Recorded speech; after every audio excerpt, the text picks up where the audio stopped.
Hello and welcome to Long Beach Lens. I am your host, Derek J. Simpson, Executive Director of the Long Beach Community Action Partnership. Today we have two amazing guests for this first segment, James J. McGrath, Founding Director of Intellectual Virtues Academy, and Summer Sanders, who works with him as Director of Community Engagement. Welcome, guys. Thank you. Thank you. Yes. So let's start with you telling us, James, about what is Intellectual Virtual Academy? So the Intellectual Virtues Academy is a public high school located in Long Beach. Okay. That's free and open to all students who are located in Long Beach and even in the surrounding communities. Okay. And so we were talking before the show, and you said it's somewhat unique in terms of what people might traditionally think of a charter school and your approach to curriculum, et cetera. Could you share a little bit about that? Yeah, so our approach, as the name suggests, is focused on teaching intellectual virtues. And that is, in essence, teaching students how to think. So we focus in on certain qualities that demonstrate quality of thought, such as critical thinking skills, creative thinking skills, and the capacity for students to self-direct their growth. Now, I like what you said, because as I was reading through some of your material, it says you teach students how to think instead of what to think. Mm-hmm. And I thought that was a powerful statement, and especially in this day and age when so much information is coming at a young person, and you're kind of helping them understand how to sift through that, huh? Yeah, so in a traditional classroom, you will often get a teacher up at a blackboard. Or whiteboard. Or a whiteboard, providing notes where the student is there as a receptacle, and their job is to take down notes and to memorize the information so that they can regurgitate that on a Scantron test.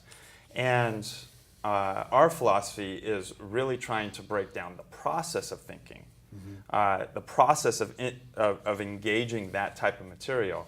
And so when you look at one of our classrooms and you were to observe what's going on in a classroom, you'd see a lot more interaction. The teacher's there to facilitate, to pose puzzles, questions, to challenge students. And so it's a lot more of a personal approach to education. Now, I was also reading, you said something called habits of mind. Yes. Explain to us what that's all about. Is Yeah. that similar to what we've been talking about already, or what? Yeah, so if you think, what people normally think of as habits of mind is thinking patterns. Okay. So we each have a thinking personality, if you will. We go about thinking about things in certain ways. And a lot of those ways can be misdirected, destructive. We may, for example, when we're posed a challenge, shrink from that challenge. And part of what we're doing is, as we're engaging these students, is to create positive ways of thinking about things. And so it's creating these positive habits of mind, if you will. Now, you've been patiently listening here as we've been talking somewhere. Explain your role now with the school. My role with the school is to, as it suggests, engage community. So part of that is really recruiting students, informing families and students about our program. Not many people know what a charter school is. They think maybe you have to pay for it, or it's a private school or something. So just letting people know that it is a free public education open to all students. And then also just educating them about our intellectual virtues model, and letting them know that something unique and creative about our school is that we don't put students into a certain, that you have to learn a certain way or whatever. We really want students to be curious about their learning and their thinking, and to really equip them in a thoughtful, challenging, and supportive academic environment. And they graduate with a diploma, is that correct, as they go through the school? Yeah, it's traditional in that way as far as a high school goes. I mean, it's 4 grades, and they have it's a small school, so that's something that also makes it unique. So we really focus on the student-teacher relationship, and my role also will be the counselor of the school, so just making sure that students are aware of what their options are during high school and after high school for college and beyond, and really connecting them to what their interests are, and then help fostering their growth in those areas. I would think that that would be important when I hear sometimes that at some of the larger high schools in the greater LA area, if not Long Beach, that there may be a 1 to 500 ratio of students Right. to counselors, and I can't imagine getting any in-depth counseling in that type of scenario. So it sounds like it's more personalized in a smaller environment. Definitely, yeah. We will definitely know our students, know what their unique talents and abilities are, and then be able to help foster that growth. Now, how is the community engagement process going? I mean, I met you through, were introduced to the school through one of your colleagues. Overall, for either of you, how is the community accepting you, and how are you moving forward with your opening date? It's really good. I mean, we've had several events, information nights, and also we also just recently had a second look event, just inviting people to come back and learn more about our program as the program unfolds. And we've just been getting out there into the community. We have a newsletter, so just letting people know, the process of the school and the different steps that we're going through with the school, and just really trying to establish community partnerships in our neighborhood, and letting people know that we exist, and then also helping to develop those partnerships so that we can help each other connect students to the program. Yeah, one of the difficulties is that there's not other charter schools out there in the Long Beach community that have a classroom-based curriculum. And so talking to parents and to the community just about what it means to be a public school, but also a charter school. Yeah, and I think that needs to be a point of clarification too, because I know others have heard about charter schools, but you're saying it may have been a charter school, but you're approaching it differently, and that's what's unique. Right? Yeah, and I'd also like to emphasize what makes our school very similar. So in certain respects, you wouldn't be able to tell the difference between our school and a traditional high school. Right. So for example, we offer A through G curriculum, right, which for those who aren't necessarily understand curriculum lingo, it's there are certain requirements that colleges and universities in the state of California require of the coursework that high school students take. Yeah. And so, for example, you need to have 4 years of English and 3 years of math. And so we offer those courses that will qualify you to be accepted into the college system. And more than that, we actually offer those courses that go beyond just the requirements, but recommended courses, honors courses, advanced placement courses, and then even those courses that can offer supports for students who are struggling in those courses. Sounds like a really robust, even though you're small, you're mighty, in the sense that if I'm a parent, I don't lose anything in terms of opportunity for my child's education by sending them to such a school. No, and we really believe in developing a holistic student. So we also have a really robust extracurricular program, partnering with other organizations such as yourself for arts programs, and also sports. So we partner with organizations to make sure that our students are able to explore those options, so that when they apply to college, they're a really holistic student. They've been engaged in the community, they have leadership roles, they know how to work well as a team, and all those other things that are really important to be successful in life. Where will the school be? Have you guys identified a location? So we haven't identified an exact location. We just got authorized by Los Angeles County yesterday. And congratulations on that. Thank you. And so, but we have been looking at locations in the meantime in the Signal Hill, Wrigley, Cal Heights area. Okay. And if one wanted to know about this, because I'm assuming you're opening in September of 2016? With the regular school year. And that's not a lot of time. I know we moved into this facility April of 2015, and we're right in that market now of 1 year here. It took a long time to find this facility for us to move here. So how many students have you already identified, and how are you doing with identifying whatever your capacity will be?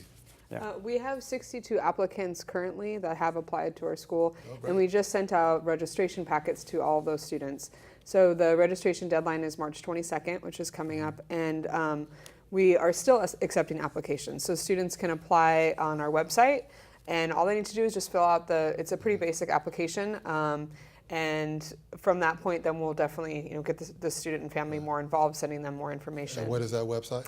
www.academylongbeach.org. Okay. And we'll have a capacity for up to 120 students year after year. So when we're talking about a small, personalized, safe environment, we're talking about at a maximum about 500 students when the school is fully built out. Okay, so you need a pretty big footprint. So you will move into the location that will allow you to grow to that capacity. Yeah, that's one option. That's right. Yeah. Okay, so that kind of limits the spaces that you can search for as well. We only have about 2 minutes left. What are the points that we haven't covered that you really think the greater Long Beach community needs to know about your school and what it will offer their child? Okay, anything we've missed? No, I think we've covered it. We've covered it? Yeah. Okay. I just want to stress again that our school is another option within Long Beach, and like I said, we accept all students. So we're accepting freshmen this year, and students can apply. There's no requirements for applying, so we don't exclude any students based on their grade point average or anything like that. And we just really want students to apply to our school, check it out a little bit further. There's no harm in the application process, and then they could really figure out if it's a better fit for them by speaking with us further. We're really available and open and very transparent. It's part of our mission and vision is to just be really open and show a lot of respect to the people that are entering our community.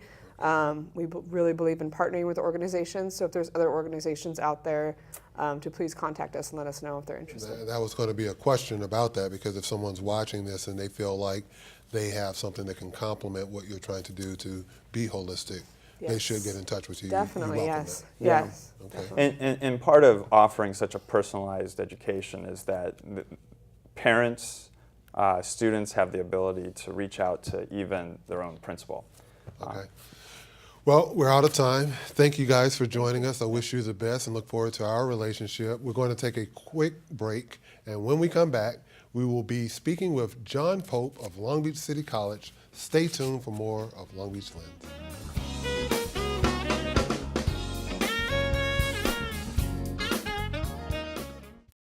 My name is Tari Shakur. I'm youth organizer with Youth Justice Coalition. Our 1% campaign focuses on taking 1% of the budget used for LAPD, LA City Attorneys, Sheriffs, County, and Probation. This equals to $100 million a year. That's enough to fund 25,000 youth jobs, 50 youth centers, and 500 peacekeepers in schools and on the street, therefore decreasing the school-to-prison pipeline and mass incarceration of people of color in general. Visit youthforjustice.org to learn more about the campaign and get involved.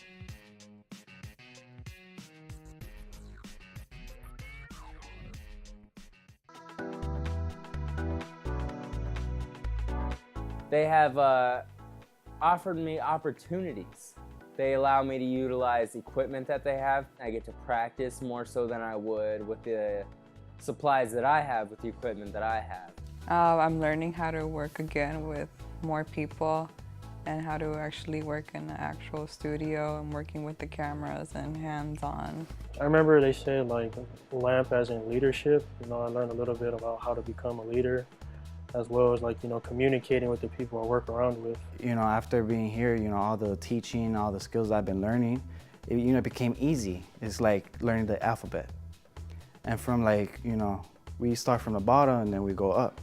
We start learning all these new skills. Things that we thought that it was, really hard becomes easy.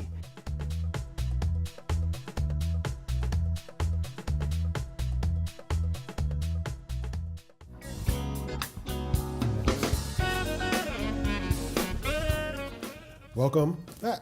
I am your host, Derek J. Simpson. Our next guest is the Director of College Advancement, Public Affairs, and Governmental Relations at Long Beach City College. Please welcome John Pope. Hi, Derek. Great to see you here. Great to have you with us.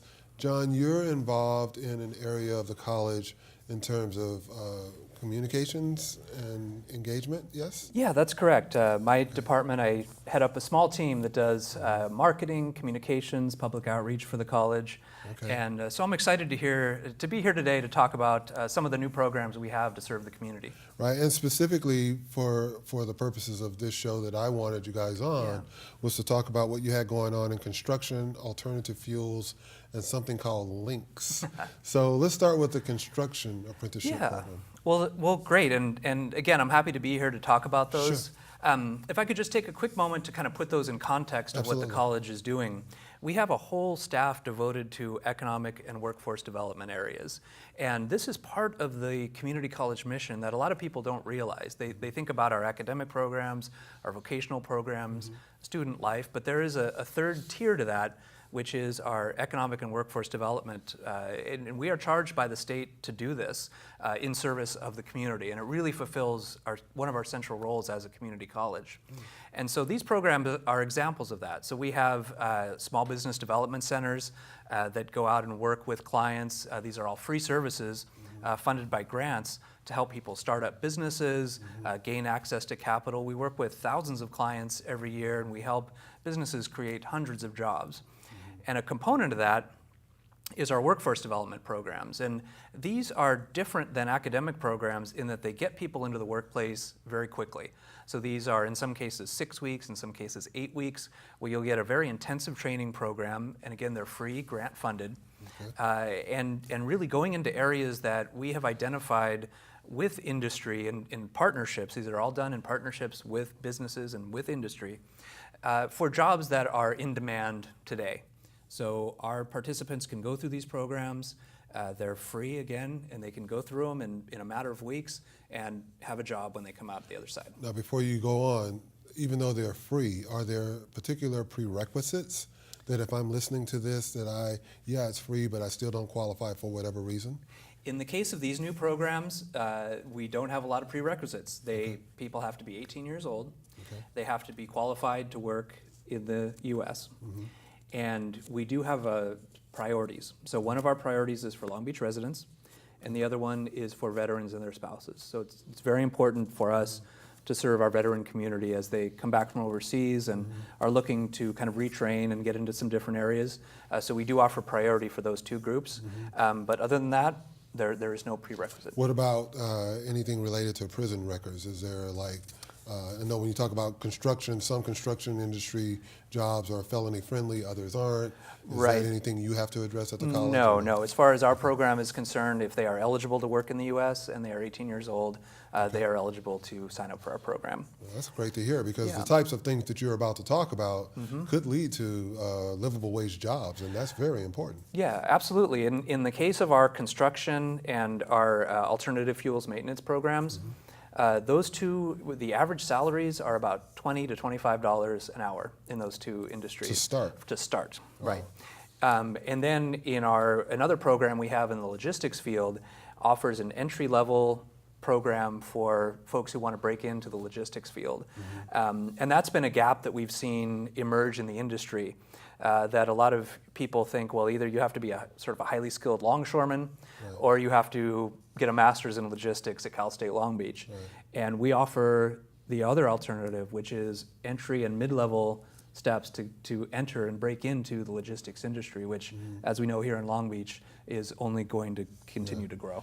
And I know you're going to give us more detail, but to the point of, you mentioned longshoremen, and that also indicates maybe union environment. And I know that the apprenticeship program that you talked about in the pre-apprenticeship program, unions are involved. Are there any considerations given to how people who aren't born into the union as they come through these programs? Is there anything, special relationships that you have to kind of help them navigate through that to actually get those jobs? Yeah, absolutely. And as I said, all these programs are done in partnership with some aspect of the industry. So in the case of our construction program, this is a pre-apprenticeship program. And we've developed this in partnership with the Building Trades Council, the union organization. So what the idea is that it creates a pipeline for either their apprenticeship programs or jobs in the industry. So it's really going to look at a lot of different areas, and from HVAC to plumbing to sheet metal to cement work. So a lot of different areas of the trades, they'll get both general and specific training, and they'll come out in a very good position to be accepted into either the pre-apprenticeship program or to enter the workforce. And I would like to mention that we have another partner, the Pacific Gateway Workforce Investment Network, and they are going to be assisting with job placement. So to your question about kind of what happens at the end of the training, this is a key partnership for us because we don't want to just put people into a class and then say, okay, now you're on your own. Yeah, that would be, in my opinion, and many other community leaders like me, kind of the worst thing to do, because you kind of build up those hopes and expectations that if I can just get through this 8 weeks or get through whatever this training is, that at the end of this is a job. And I realize no one can promise the future, but if we could at least increase the probability of those jobs, knowing that there are certain barriers that are inherent in the industry, that would be great to hear. Well, and to partner with the right experts in that area, and PG Win is certainly our regional expert. Yeah, and having served on that board for many years, I know that they are very capable of doing so, so that's good to hear. Let's start at the beginning of this funnel, though, and what can we do? Because I would imagine you're recruiting for these programs that you're speaking about. What can we do as a community to, like for instance, Long Beach Cap, we serve low-income residents of this community, most of which would love to have this type of opportunity if they're in that working age, et cetera. How can we help you get people on track to get into this program? Well, we are taking applications now. And the great thing about these programs is I mentioned they were funded by the Department of Labor. I mentioned they were grant funded, so it's actually a federal Department of Labor grant. We received about $275,000 worth of funding to put these programs on. So even though there are a limited number initially that we can take, we are going to run these programs over the course of the next year and beyond. And so over the course of a year, we will serve about 825 members of our community, which is a pretty healthy number, I think. And so we are accepting applications. They can go to our website, lbcc.edu. There's a second area of that website, lbcc.edu/CAED, which has specific information about our economic and workforce development programs. And that's a great place to start with getting some basic information about how to apply. And that covers the 3 programs that we're talking about today. Now, is it a time frame that this program that we need to reiterate? I mean, should they be doing so immediately, or if the sooner the better. If you want to get into that initial phase of the program, I would say get your application in right away. But if they can't get into the initial phase of the program, there are still opportunities. So I don't want to discourage anyone who might pick up this information a little bit later. Still apply, because there are going to be seats open throughout the year. Not knowing when this particular program will air that you're speaking on, what are the dates that are critical dates, if you were to put some, or general time frames? Well, so we're looking to start the first set of classes in mid-March, which is coming up, fairly quickly 2016, here. 2016, okay. So we're getting these going right away. But again, even for those folks, and we've had a fair amount of applications so far for that first class. But again, we encourage people to get them in, because we're going to keep these classes going. Right, you have quite a few. Now, those are some classes, and then we talked about alternative fuels being a program. Is there any more you'd like to share about that? And this is another exciting field, because it's all connected to kind of our regional economy. We know what's happening at the ports are moving toward green technologies. We know that a lot of companies, to comply with the current codes, and or just because it's the right thing to do, we've got to clean up the air in the LA basin. We know a lot of businesses are moving toward alternative fuels and cleaner fuels. Natural gas in particular, CNG vehicles are doing much better for heavy-duty trucks. So the industry is really kind of embracing that technology. And so we want to help serve that industry. And so in this case, it's a partnership with Republic, the waste management company, who saw a deficit of trained and skilled mechanics for their natural gas vehicles. Interesting. So this partnership is going to help also create a pipeline for them, as well as other corporations who need this. And that are moving to clean energy. So it's a great way to go. It's a growing field, and we feel confident that the folks who come out of this program will have a really good shot at getting employed. And LINKS was something that was mentioned. Yeah, so LINKS is an acronym. It's a lengthy acronym for what is essentially our entry-level and mid-career supply chain management. Okay. And this is all part of, again, back to kind of the ports and harbor. This is part of what is the biggest industry in our region. I mean, we know that the Port of Long Beach alone supports 30,000 jobs just in Long Beach. And so we want to make sure that we are feeding people into that pool. We've done, for example, a partnership with the Harbor Trucking Association on driver training. So we've tried to help feed their pipeline with qualified truck drivers. And this is another example of that. We recognize that there is a training gap that exists with folks who want to get into that entry-level supply chain management. Mm-hmm. And the best way to think about this is you can kind of become a travel agent for cargo. You know, travel agents, they work with people to get them on trips and get them where they need to go. Well, cargo, you got to do the same thing. It's a very complex system, the supply chain, getting stuff from overseas with tariffs and all the trade, the hoops that you have to jump through. Right. The logistics supply chain managers help navigate that complex system and get cargo where it needs to end up. And that's a valuable skill for importers and exporters. Now we have about a minute. The time has flown by. It has. Is there anything that you would like to bring out in terms of what you really want the community that's listening?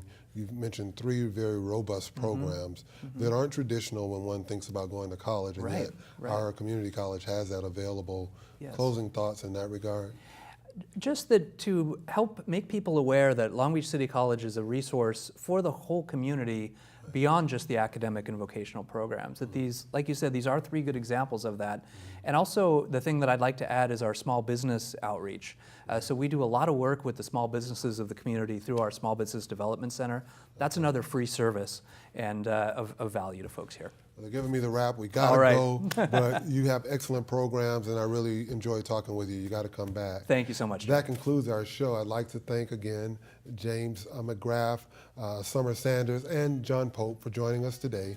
Be sure to follow PatNet TV on Facebook, Twitter, and Instagram for the latest updates. This show has been brought to you with support from the Long Beach Community Action Partnership.